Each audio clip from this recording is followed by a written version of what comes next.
ከድንግልና መፈታት ጅራፍ ሳይጮህባት የሰው ፍላጎት ገበሬ ሳይደክምባት ያለምንም ዘር የሰው ዘር ሳይወድቅባት እሱን ራሱን ምን አለችው?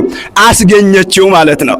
እግዚአብሔር ፍጥረታትን የፈጠረባቸው ዕለታት እንደዚሁም ፍጥረታቱ የእመቤታችን የድንግል ማርያም የድንግልናዋ የአምላክ እናትነቷ የንጽህናዋ መምህራን ናቸው።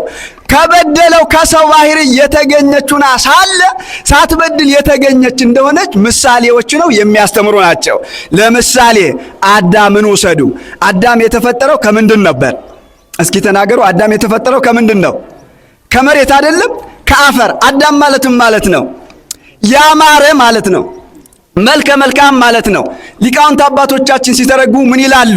እንደ እሸት የተፈለፈለ ይላሉ፣ እንደ ዘንግ የተመለመለ፣ ፍጹም ያልረዘመ ፈጽሞም ያላጠረ፣ ያልጠቆረ ፍጹም ደግሞ ነጭ ያልሆነ ማዕከላዊ ውብ ማለት ነው ይላሉ።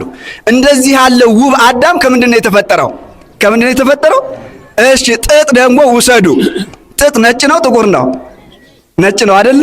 የተገኘበት ዛፍስ ነጭ ነው እንዴ? ጥቁር አይደለም? ጥቁር ነው። ደመና ውሃ ሲሸከም ደመናው ጠቁሯል ዝናብ ይጥላል ይባላል ብላችሁ አታውቁም? ምእመናን ብላችሁ አታውቁም እንላለን አይደለ? ከጥቁሩ ደመና ነጭ በረድ ተገኝቶ ያውቃል አያውቅም? ከጥቁሩ ደመና ነጩ በረድ ይገኛል። ከጥቁሩም ዛፍ ነጩ ጥጥ ይገኛል። ከአፈሩም ጽሩየ አካል አዳም ተገኝቷል።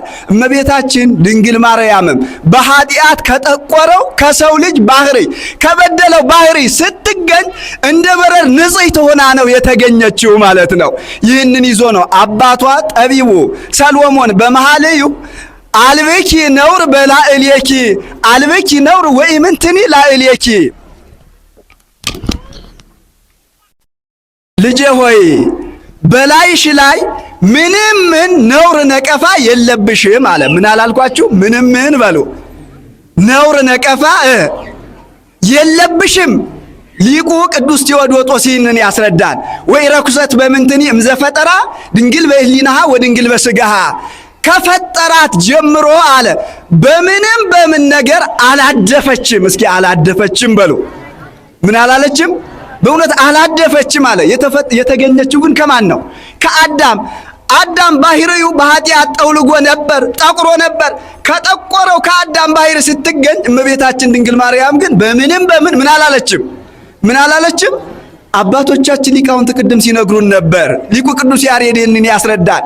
ከጠወለገው ከአዳም ባህሪ ከተገኘች እንዴት ሳታድፍ ቀረች ሲሉ ምን አሉ? ድንግል ተሐቶ እምትካት ውስተ